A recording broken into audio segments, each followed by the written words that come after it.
हाँ बोल आदित्य. काय नाही, तू कशासाठी केला होतास फोन? नाही रे,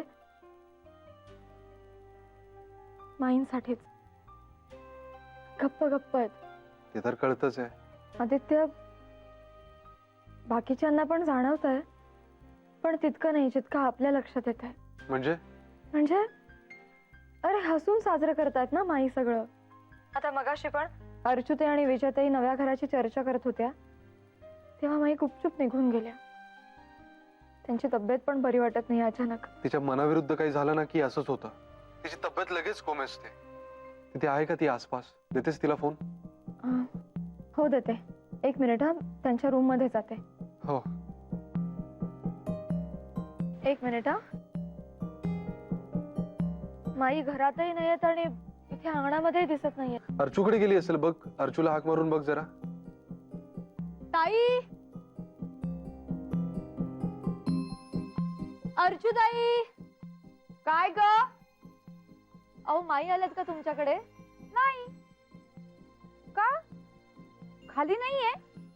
नाही, दिसत नाहीयेत कुठे. अरे देवा, कुठे गेली? नाही. थांब थांब, मी आले.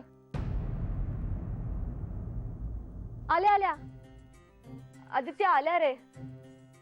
बहुतेक मागच्या अंगणात गेल्या त्या. 1 मिनिट हा, देते फोन. माई, आदित्यचा फोन आहे. हा बोल बाळा. काय ग माई, कुठे गायब झाली होतीस? अरे काही नाही, मागच्या अंगणात गेले होते झाडायला जरा. कुणाचं लक्षच नाही ना रे तिकडे. अगं पण तू कशाला झाडलंस? मला सांगितलं असतंस ना. तुला इथे घरी यायला नाही वेळ आणि तू लक्ष देणार आहेस? पुढच्या रविवारी नक्की. हे पण माई, आज ना जरा काम आटोक्यात आहे. सिनेमाला जाऊया मराठी?